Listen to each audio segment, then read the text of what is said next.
Welcome back, everybody. My name is Dustin, and in our last video we started looking into scenes and scene management and how we're going to handle that in our engine. So in this video, and for the next couple of videos, we are actually going to continue working on the Tilemap Editor. We're going to want to start adding the ability to create tiles in our scenes. Eventually we're going to want to be able to create game objects as well. The way I would like to approach this is by using the concept of tools. We're going to have various tools and gizmos in our engine that will help us create the tile maps and the game objects. Some of the tools that we'll be creating are the create tile tool, and the create tile tool will allow you to create singular tiles. We're also going to have the recfill tile tool, and the recfill tile tool will allow you to press a point, drag, and then fill in tiles within the rectangle that's created. And then we're also going to have the scaling gizmo, transform gizmo, and rotation gizmo for when we're creating game objects. I want to separate the concept of a game object from a tile and a tile map. So we'll create maps and then add objects to the maps that are interactable. So a tile itself won't be interactable unless you make it a game object. The tiles will just be there. It will be able to have different layers and stuff like that. However, you won't be able to interact with the tile themselves. In order to do that, you need to add in a game object, and we'll go over that later. So all of the tools are going to have some common attributes such as mouse, screen, and relative positions. They're going to need these positions of where it is, because you got to think about it. You have this window which is dockable and you can move it around. Well, I need to know its position in this window, not the main window. So in this window, I need to know the position of the mouse. I also need to know the position of the world, because eventually we're going to be able to pan and zoom the tile map and be able to move it around. So I also need to know that position as well, because we don't want to be able to place tiles outside of the canvas. All right, so we're going to have to get into that as well. And since we're going to have these common attributes within all of the tools, we're going to want to create an abstract tool that will have most of the attributes that they all share. So let's get into that now. And let's create in our editor, let's create a new folder called tools. I've already created it here. So we need to now add in a new file. So add new file. And this is going to be the AbstractTool.h. Cool. Oh, so it looks like my CMake's not happy.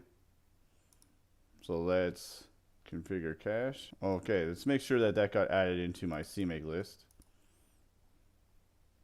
And it did not. So see, we have our utilities, our displays, scenes. Now I'm going to want to add in a new section, and we'll call this section tools. And here we're going to have our first one, and it's going to be source, and it's going to be editor, and then tools, and then abstract tool.h. Cool. We'll also have a .cpp file, but we'll get into that later. Actually, you know what? We might as well just make that now. So let's make that .cpp file. Okay, so back to our tools, and we'll go add new file, and it'll be tool.cpp. And yet we want that to add right away. Let's check out our CMake list. Cool. We'll just move that over. Awesome. Okay, so let's look at the abstract tool. We're going to want to have our pragma once. And let's add in our Scion editor namespace. So namespace, Scion editor. And we're going to have a class, and it's just going to be called abstract tool. Cool. And we're going to have some private. And we're going to have some protected for sure. And some public. Now, it's up to you which order you want to have these in. I tend to like doing it this way. I should probably be putting public at the top, but that's okay. And we're going to have to include GLM. So include, I'm going to need GLM. Awesome. The reason we need GLM is because we're going to need to keep track of the mouse position. However, we need the relative position to the IMGUI window. So we're going to call this the mouse screen chords. So let's do that right now. Let's get one in. So GLM vec2 m mouse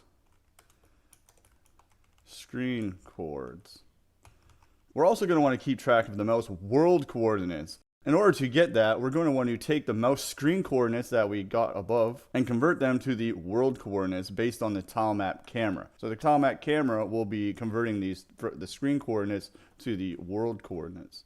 Okay, so we're going to need the m mouse world coordinates or chords And in order to find the screen coordinates, we're going to need to get two different things from IMGUI. We're going to need the cursor coords and the relative coords. So the relative coords will give us the relative position of where the window is. And we can use that to find the screen coords of that particular window. So we can go glm, vec2, and we'll just say GUI cursor coords, and then GUI relative coords. Cool. All right, in order to ensure that our offsets are correct and that the mouse is in the canvas bounds, we're also going to need the window position and window size. So that will also be glm vec2, and it's going to be window pause and window size. Awesome.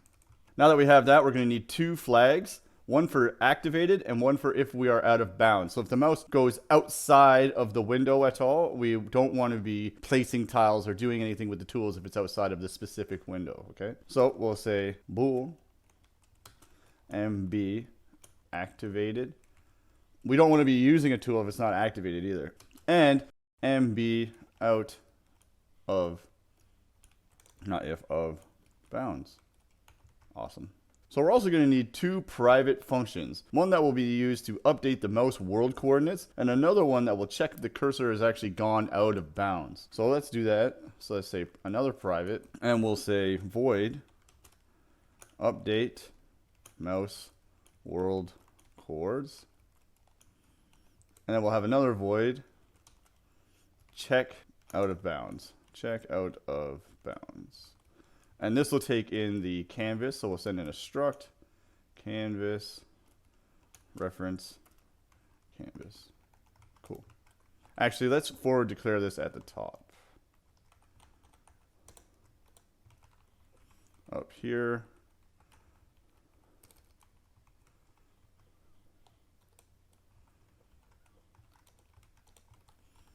Awesome. All right, so since this is going to be the parent class or the base class, we're going to have some protected variables and functions. And the first thing we're going to want is an enum class for the mouse button. Now this is protected. We do have some const expr values that we could use. However, I feel like making this enum class here. Mouse button. And it's going to be basically based on the same values from our const expr mouse buttons that we have. So we can just say unknown is equal to 0. Then we can just, from there, not semicolon, there we go. From there we can just say left, middle, right, and then we'll have another one here for last. Cool. We're also going to need access to the scenes registry and the tilemap camera. We need that because we're going to be creating tiles and we're going to need to know where to place them. And each scene has its own registry, so we need access to that registry. So we're going to just use a straight up pointer for that. So let's do some forward declares at the top here. So we can say namespace Scion rendering. We're going to need the camera, so we can say camera 2D. That's sorry, that needs to be class camera 2D. Cool. Then we can say namespace Scion core ECS. And then we want the registry. So class registry.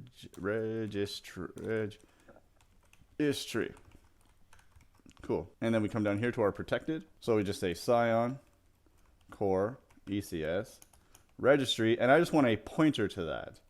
MP registry, and I'm just going to automatically assign this to null pointer or initialize it to null pointer. And we're also going to want the camera Scion rendering camera 2D pointer MP camera null pointer. Okay, cool. Now using raw pointers here in this case, in my opinion, is fine. Since we don't actually want ownership to these objects, the scene will handle everything. So we just want it to be able to get a pointer to that, and the scene itself will handle the creation and deletion of these. And when it comes to getting the registry, if we go into the scene itself here, where is our scene object here? It is just a member variable. So we actually are going to have to add a new one here to get a pointer registry pointer. In order to do that, we need to send the address of the registry. That will give us the registry pointer, and we need to change this to pointer. So get registry pointer.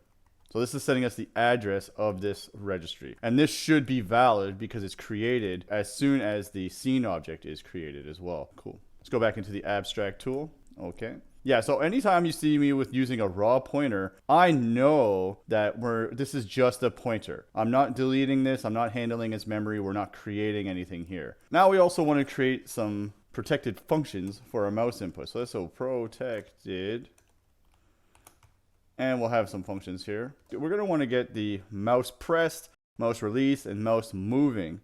We want the same functionality through all of the tools. So this can be protected, and we can just say bool mouse button just pressed. So pressed once, and this will take in an E mouse button, E button. And we can do this 3 more times. And it's going to be mouse button just released. And mouse button pressed. Cool. We're also going to need another one for if the mouse is moving. So we can say bool mouse moving. Is the mouse moving? Cool. Now, since this is an abstract tool, I want to make sure that it cannot be instantiated. So we're going to make a pure virtual function for checking the mouse position and adjusting it based on the tool. Okay. So we can go virtual void examine mouse position. And this can be pure.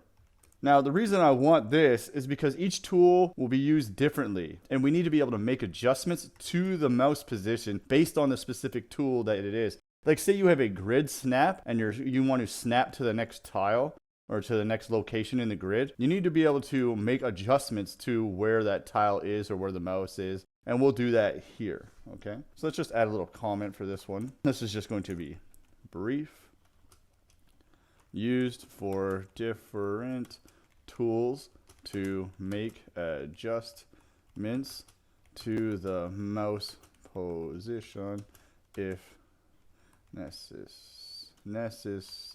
Did I spell that right? I think I did. So that's based on the tool. Just a simple comment. All right. We're also going to need one more protected function. This one's not going to need to be pure, but it needs to be protected. And it's to set the world mouse position. We may need to set it inside one of the children because, for instance, like again, if we're using the grid snap, we're going to need to adjust the world position of the mouse based on the grid. So even though we're getting it from the camera, we need to adjust so it does that snapping based on the size of the grid and size of the snap. So this will need to be adjusted, but it won't need to be adjusted outside of the tools. So that's why it's going to be protected. So inline void, not void, void. Set mouse world pause. That's going to take in a const glm vec2 reference new world pause. Let's say new pause. Yes. And then m mouse world chords. Let's actually change, instead of pause, let's change this to a chords. Chords. Cool. New chords. New chords. Awesome. So we have that. All right, so that's good for our protected stuff. So now we're going to have to get into some public things that we're going to need. So we're just going to have our constructor. That'll just be AbstractTool. And then we're going to have a destructor, and that's just going to be default. So we're going to say virtual tilde AbstractTool. And that's just going to be default. We're also going to want a update function that will do all the updates for us, okay? And this one's going to be virtual because we're going to want to be able to override this. And it'll be update. But this is not going to be pure virtual. It's going to need the canvas. Canvas.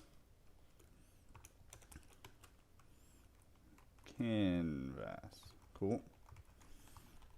Because we're going to need to do some updates in the parent class or the super class. You don't need to call this update function once it's overridden, but I recommend it because we're going to be doing some things here that will be necessary. So let's actually just make that right now. So since I already made that function, so let's add our namespace. Scion Editor. Take this, put it inside. Get rid of this.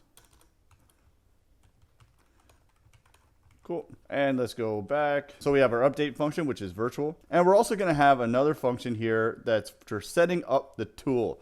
So we need to set the registry and the camera to the desired camera. So we need to set the registry based on the scene. So whenever we are dragging in, let's actually build this really fast. It should build. So, okay, so we have our assets here. And so whenever we go to our scenes, and any time that we drag a new scene in, we want it to change the registry. And obviously it's going to change the camera as well, but that's fine because the camera is just going to be the same thing. So like this is going to be a new scene. We need to change the registry and it needs to draw the new scene, whatever entities are in that scene. So we need to be able to change what we're pointing to. Okay. So that's what this is going to be for. And we're just going to call that setup tool. So it's going to be bool setup tool. And that's going to take in the Scion core ECS registry pointer P registry and the Scion rendering camera pointer P camera. Now the chances of the camera changing are very low, but we're going to put it in there anyway. And we're going to say a small little brief here. Brief sets the current registry to the registry of the current scene and the camera. Cool. Now we can put some params if you like. Params, we can say pointer to a registry. You get the point. That's good enough for now. And we can actually, you know what, let's actually just create all these functions right now. I think we have some private functions up here. Let's see if it'll let me do this. So here, control period, create declarations and definitions. Bam, it created all of it. Beautiful. Let's see. Nice. Very nice. Cool. So let's go back, control KO, go to the bottom. Now we're gonna wanna have some setters and getters and deactivators and stuff like that. Now the setters, we need to be able to set the relative position from IMGUI in the tilemap display, okay? So we need to set the relative position, the cursor position, the window pause, and the window size. So we're gonna need to make setters for those, okay? Let's go here, let's make this just a little bit bigger. Okay, so let's go inline, inline, void, set relative pause. Cool, and that's gonna take in a const glm vec2 reference relative pause, and that's going to be GUI relative chords. Now should this be relative chords as well? Probably. Let's do that. Relative chords, GUI relative chords is equal to, change this to relative chords as well, relative chords.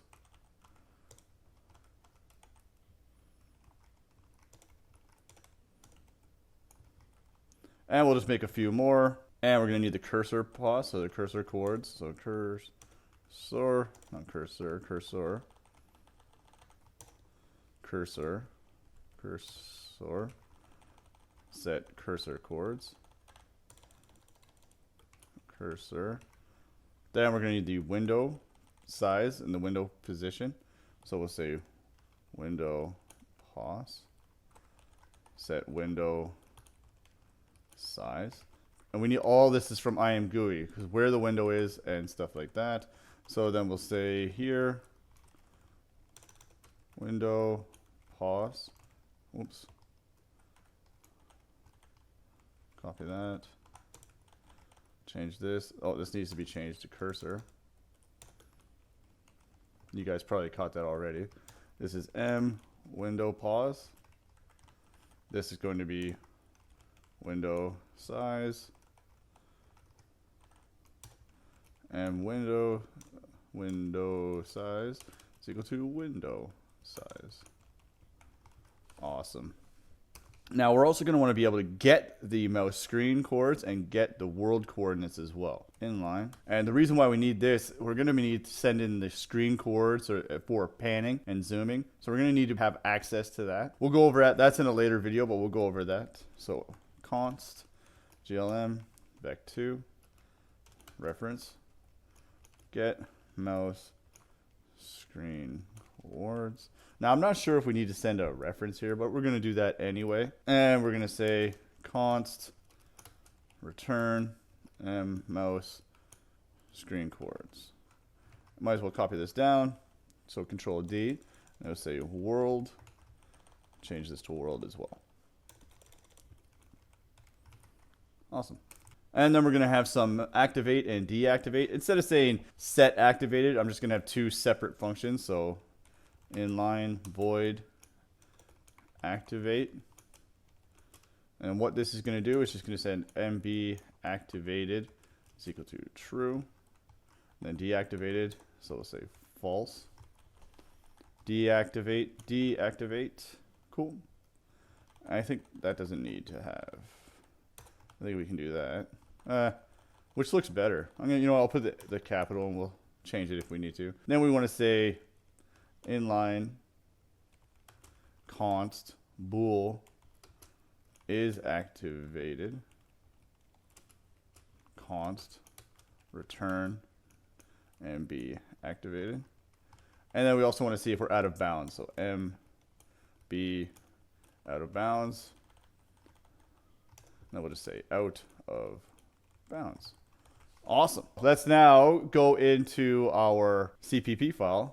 So KO, Control KO. And we're going to have to fill out some stuff here. Okay, so let's actually fill this here. Let's do our initializations. Let's go back here first. And let's just grab all this stuff. Okay, bring it here. And I'm just going to paste it in. Probably not the best way to do it, but that's what I'm doing. And we're just going to initialize everything to 0. So here, mouse screen chords. 0.f.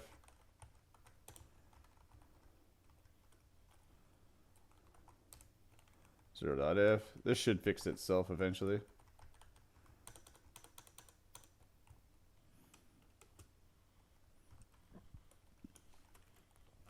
0.f. 0.f.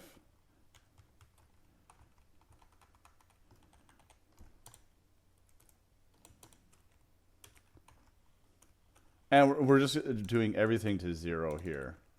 Now we could do it otherwise. 0.f. And then we need these bools, and they will both be false by default. False. False. Control KD. Awesome, nice and clean.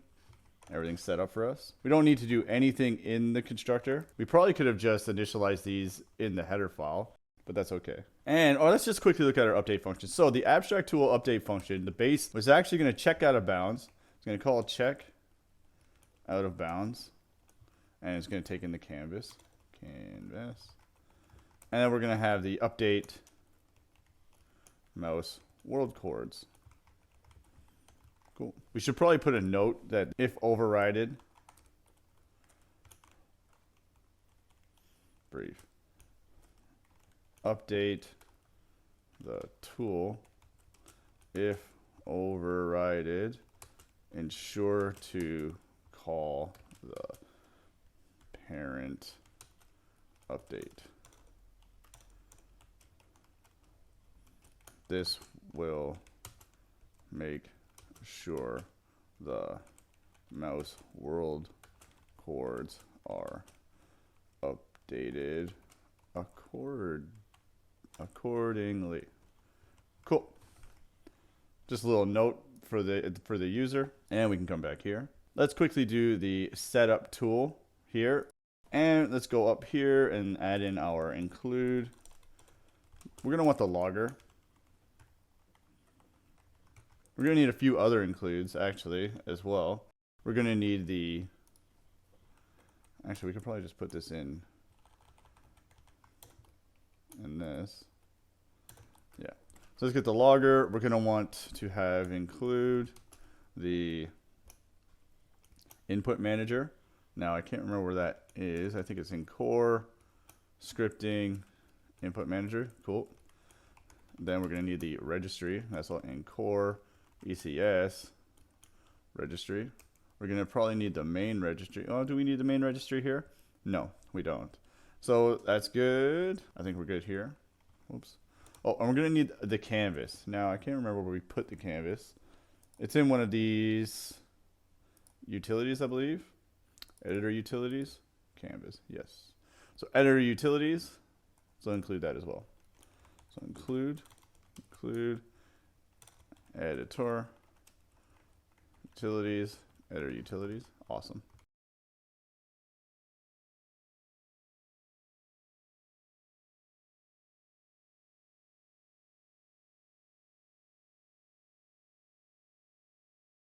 So let's actually take these and put these at the top here. Paste, KD. All right. So let's do the world chords first. In order to do this, we're going to need the camera as well. So we're going to need to include rendering core camera 2D. First thing I'm going to want to do is set the screen chords. And the screen chords are going to be the cursor chords minus the relative chords. The relative chords are where the window is based on the screen. Okay, so we go M, mouse, screen chords is equal to M, GUI, cursor chords minus M, GUI, relative chords.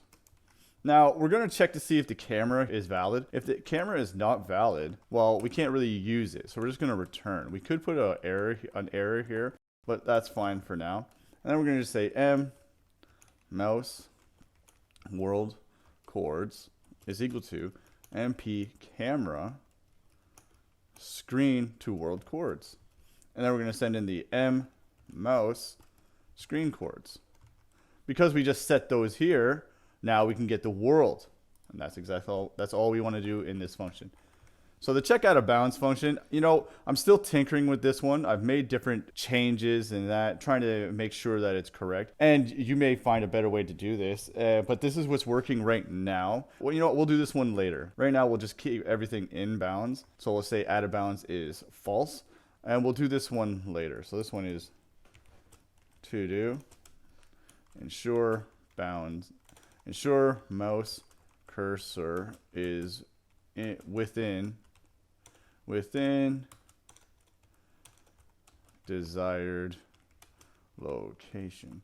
The reason why we would need to check that is because I don't want to be on a different window or doing something else and be clicking the mouse button and placing tiles or doing some type of tool work that we don't want to do, okay? But we'll get into that one. Okay, so now these ones are pretty straightforward. We're going to need to get the input manager and then just check to see if the mouse button is pressed or released. And let's go to our input manager file.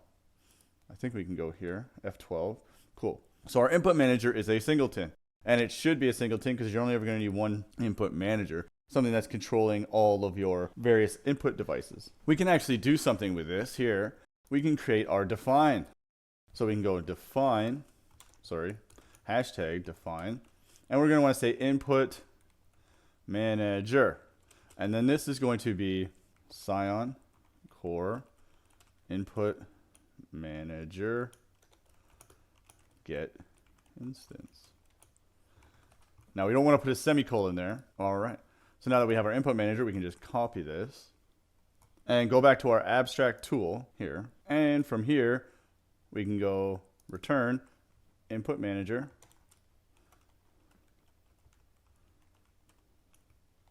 dot get mouse dot is button just pressed, and we're going to say static cast int of the E button. Cool, that's it. So we can take that, paste it in each one, and make the changes accordingly. Cool. So this one, that's just pressed. This one is just released. And this one is pressed. Cool. Now, I'm not sure, I believe we already have an is moving function, so we can just check that. Input manager dot get mouse dot is moving. Cool. Now, it shouldn't have made that one. That should have been pure, so it should not have made this, so we can get rid of that. We got our update, and let's do the setup tool. We're almost done the abstract tool. Cool. Check out of bounds. We will go over this later on when it's necessary right now, and we'll make tweaks as desired, but we'll go over this later on. We don't need it in this video. Okay, so now the setup tool. So the setup tool, we're going to want to actually check to see if the registry that we're passing in is null pointer or that the camera is null pointer. If either one of these are null pointer, we don't want to continue, okay? So we can say if not p registry. Now I could put them in the same line, but then I won't have the proper error. I won't know which one is null. And I don't want to do another check. So what I can just do here is say Scion error, not log, error. Failed to set up tool. Registry was null pointer. No need for exclamation. Cool. And then we just return false here. Return false. We can just copy this whole line. Paste, and then now check for the camera. P camera. Failed to set up tool. Camera was null pointer. Return false. Awesome. And we could just change this to return true. Return true. Not true. Not return, return true. Cool. And all we're going to do here now is set our camera is equal to p camera and our registry is equal to p registry. That's really it. That's all we need to do for now in the setup tool. So KD just to make sure everything's clean. And we'll do that back here as well. Control KD. Awesome. All right. All right, guys. So that's it for this video. We don't have any active tools yet because we're going to have to get into this in the next video. In the next video, we're actually going to create the tile tool. The tile tool is also going to be another abstract tool. But this is for creating tiles because we're going to have two different tools that can create tiles, maybe three. So we're going to have something that's tile specific. All tools are going to be an abstract tool, but only tile tools are going to use the tile tool stuff. So we'll go over that in the next video. And we'll also start getting into the tool manager. We're going to need a tool manager that controls all the tools. And the tool manager will also be inside of the scene manager. So why don't you guys, as a small challenge, try to see if you can figure out what the tile tool is going to need. When you're creating a tiles, what does it need? So if you think about it, let's actually run this real quick just to make sure it still builds. Okay, cool. So let's just open up the Tilemap Editor, right? So say we have our scene. So we have our tile set. Let's actually just run this real fast so we can get a tile set going. Oh, in order to do that, we actually have to load a scene. So we can just put this here. Scenes, load scene. Cool. Scene, run, turn it off. All I want is these tile sets. So let's say we have our hill tiles, right? What are we gonna? So when I click on this, what do I expect to see when the mouse is over the tile? I expect to see the tile floating around with the mouse. So we're going to need an image that follows the mouse around. We're also going to need, when we press a button, when we click, we create a tile, it needs to place it wherever the mouse cursor is. So in the tile tool itself, it's going to be abstract. So we're going to want to have two pure functions. That one is going to be the draw, because drawing it is going to be different. So say we're just creating the one tile.